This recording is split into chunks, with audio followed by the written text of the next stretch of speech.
you get to test a 4x4, an off-road vehicle, which you can unmistakably see that this is, there's a time to get down and dirty. So I'm making no excuses for the fact that this BAIC B40 is dirty, because we took it off-road during our test, and we took it up the mountain on this test. And you can see, yes, I know it looks very much like a certain other vehicle, which we won't name right now because that's not the point.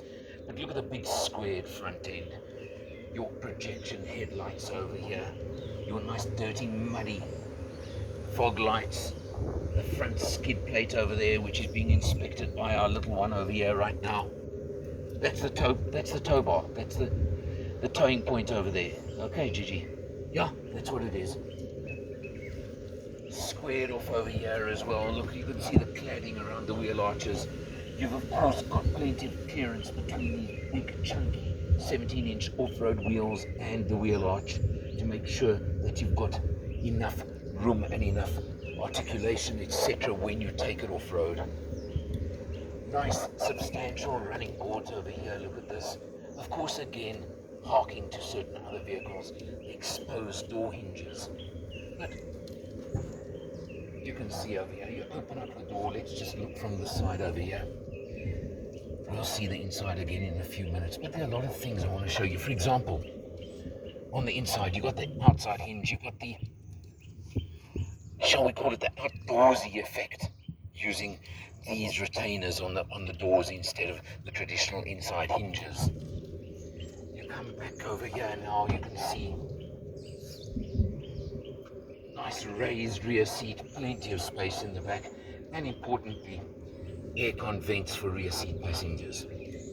These are factors you want to see and you want to have if you're going to use it for family adventure. And we do want to do that. And we did that with this vehicle as well. Come on round. Let's just come to the rear over here.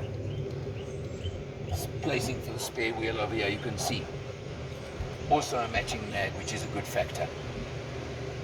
Open over here. Now, interesting way it opens at the back as far as I'm concerned. You open that, and then you flip up over there, that glass panel over there. Of course, with this spare wheel where it is, you don't have to worry about wheels underneath, getting to a spare wheel underneath over there, but massive luggage space in the rear makes a difference. Another big prominent tow hook at the back, both sides, which is good. And just in case you didn't know, in the BAIC B40 range, this is the range topping version called the Champion. So you've got all of that. And just close up the rear. I'll show you from the inside as well, but something else that you can do on this vehicle, didn't get the chance to do it and I'm upset I didn't on this test, is the roof panels can actually come off individually at the front for driver and passenger, and the rear one over here over the back seat. But for the back section you do need tools, whereas for the front ones they can come off just by twisting a knob, etc. But I think we're going to have a little bit of a problem getting Gigi out of here. She seems to have adopted this. Gigi, come on. We're going to show you some off-roading footage, we're going to show you it on the road, and of course let's look inside.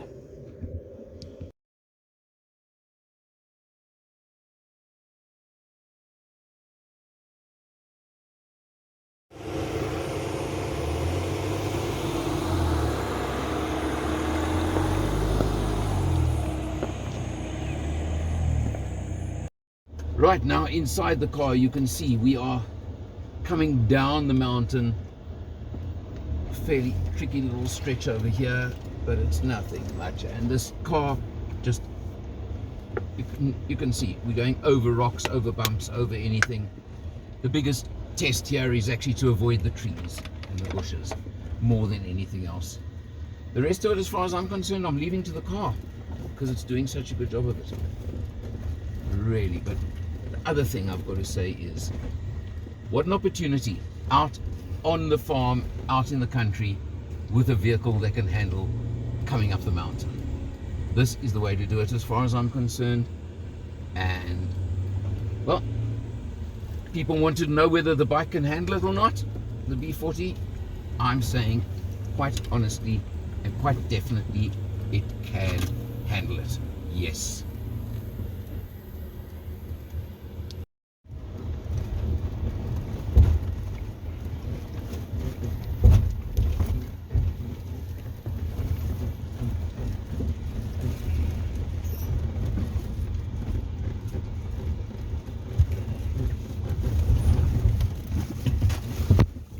Now we're bouncing, that's for sure. Sorry, folks.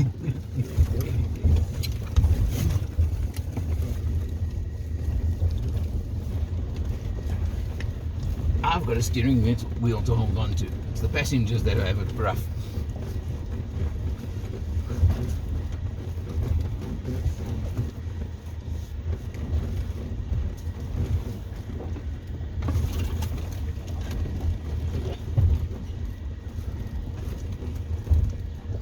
Turn left, yeah.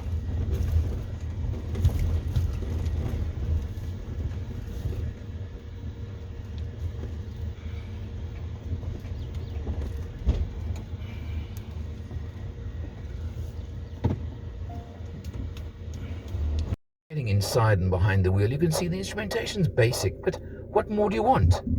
I don't think it's necessary. I have struggled to find where you get the actual fuel consumption figures on this vehicle. So let's not go there. All I will tell you is that you don't buy these vehicles for fuel economy. You really don't. Or if you really have to, then rather take the diesel version, not the petrol we're in right now. Leave it at that for you, okay? But of course you do have your multi-function steering wheel. You've got all that cruise control, etc., etc. I'm not going to spend too much time. In the corner here, you've got your hill descent control, your traction control switch. And then on the door here, I'm just trying to get the camera in the right place. There you go. Strange positioning of the buttons for the electric windows, where the front windows are way forward, almost a bit too far forward. But it's something, you know what, you just need to get used to. So I'm not going to complain too much. Interesting stitching and leather effect on the door there as well. Plenty of grab handles throughout the cabin, which you do need, of course, especially when you're off-roading. So on the driver's side, to get you up into the vehicle, you've got on the passenger side as well, you'll see them now, and of course a big handle in front of the front seat passenger, which is useful. You've got an unusual effect on the whole dashboard over here, just different. And this is plastic. It looks almost like it could be leather, but it's plastic. But so what? So what? You've got, of course, your nice big touch screen in the center over here. And let's just take it home. You can see you've got all your different features you want over here. So it's all there for you.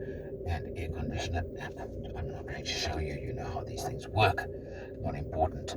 Something that is unusual on this car is just drop the camera down slightly. This control in the center here. Engine stop-start in the middle there. On the same one, you've got your switch for 2 high, 4 high, 4 low. On the same one, you've got your air conditioning over there. You switch the system on and off. And still on the same one, you've even got volume controls for your radio sound system. All on one in the center over there. Just unusual, different, shall we call it that, and something I needed to get a bit used to. But I did, and it's fine. And when you're driving it a bit, it's not so difficult. Of course, come down over here, you've also got the controller knob over there for the touch screen instead of touching on it. And you've got a couple of shortcut buttons over there. Electronic parking brake and stop start, which, let's not go there. Let's just jump up over here. You've got your old-fashioned gated gear shift for the 8-speed automatic transmission. I did find that nice and easy, works nicely. And of course, you have got a decent reverse camera. So again, with parking beepers, front, rear, etc., you know the story. I don't have to. There you go. How's that? You can look. I've just switched looking down. So this is obviously for off-roading and off-roadability, where you can actually change your camera to give you different views. There's the aerial view. So this is obviously when you are off-roading actually, and you want to get better views of what's going on up, above, below you, etc. Let's just stop that noise. You've got your cup holders. This is all standard. I don't have to say too much about it. Tons of space in the rear for rear seat passengers. That are really lots of legroom, lots of all kinds of room for rear seat passengers. So you know what that's like. Something I did find on this vehicle I've got to comment is the relationship of the seat position with the pedals. Now, it seems like BAIC maybe have missed a little trick regarding the conversion from left to right-hand drive. Because first of all, the driver's seat has got electric adjustment, but it doesn't, I cannot find height adjustment on the driver's seat, which I found rather strange. It's got backrest, it's got forward, backwards, etc. That's fine. On the passenger side, it's manual, but it does have height adjustment. When you vertically challenged, height adjustment is certainly a useful feature to have, and I did feel it lacking. The other thing that's really strange, I won't get the camera there right now, but there's no left foot rest for the driver. And I was missing it during the test when we were driving around. And then I discovered there's a very nice, big, substantial left foot rest on the other side, on the passenger side. So strangely, again, sorry guys, you slipped up on the conversion from left to right-hand drive. But I'm being harsh here. You've got leather trim, you've got a lot of other items, you've got all those sort of things. I mentioned the roof panels that can come out at turn knobs, etc. I didn't do it on this test, but you can take out driver and passenger one individually. So you've got all of that. You've got, I can vouch for, really good off-road ability as well. So that's useful and nice to have. We went up the mountain. You'll see it in 4-low, etc. You get two engine choices on the B40. You get a 2-litre petrol or a 2-litre diesel. This is the petrol version, which comes with the automatic gearbox. Strangely, they, at this stage, not offering the diesel with the automatic. It's manual only. I know which one I'd choose, that's for sure. But the 160 kilowatts you get out of the petrol engine as opposed to 120 from the diesel version, so the power is good, the performance is more than adequate on the open road. It certainly will run all day on a freeway, on a highway at 120. I've got no problem with that. But I mentioned there is a bit of a fuel consumption penalty. My opinion, the sweet spot would be diesel automatic. I heard little tweeting that maybe it's coming soon, be added to the range. But of course, this is an interesting vehicle overall. BAIC have got their assembly plant in Gqeberha. I hope I'm pronouncing that right. And we've been waiting for things to start happening there for a while. They do, of course, they've been putting through smallish numbers of their D20 hatch and their X25 crossover SUVs. But this, I think, will be their bigger one overall. Pricing from 550 for, of course, the manual diesel versions, etc. Bottom and slightly lower spec versions, up to this one we're in right now at 629. So it is competitive compared to the unnamed other vehicle. You know who I mean. But at this point in time, of course, it is a bit of an unknown quantity. And I can't speak for that right now. This is a pretty new vehicle, still 6,000 kilometers on it. I have no complaints, no rattles, no shakes, no nothing. But we need to see longer term. But that's something I think if BAIC are really serious about the South African market, they'll be working on that very, very hard over the next while. Check it out. As I said, there's lots of off-road footage as well. You can see what we put it through and make your own decisions. But I've got to tell you, I really enjoyed driving this one. I really enjoyed the long stretches of dirt road we did, the open road. In one day, we did over 500 kilometers, both tar, well, including tar, dirt, and the mountain. So we certainly put it through its paces. And I've got to say it came through shining.